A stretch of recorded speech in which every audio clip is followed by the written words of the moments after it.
Arestado ang panganay na anak ni Department of Justice Secretary Crispin Boying Remulla nang masabat dito ng mga otoridad ang halos 1.4 million pesos na halaga ng high-grade na marijuana sa isang controlled delivery sa Las Piñas City nung Martes ng umaga.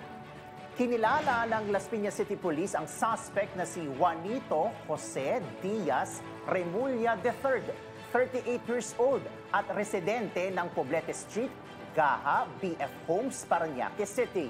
Dinakip si Remulla ng pinagsanib na puwersa ng Philippine Drug Enforcement Agency, Ninoy Aquino International Airport, Interagency Drug Interdiction Task Force at Las Piñas City Police sa BF Resort Village, Talondos, Las Piñas, bandang alas 11:10 ng umaga.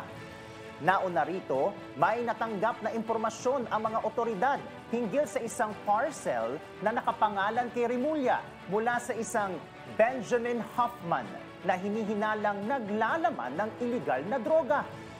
Nang hawak na ito ni Remulla, saka ito sinita ng mga otoridad at ininspeksyon ang nasabing pakete.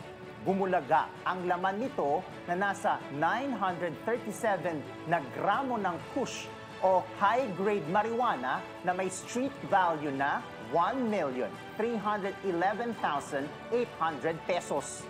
Tiniyak naman ni Remulla na hindi niya kukonsintihin ang kasalanan ng kanyang anak.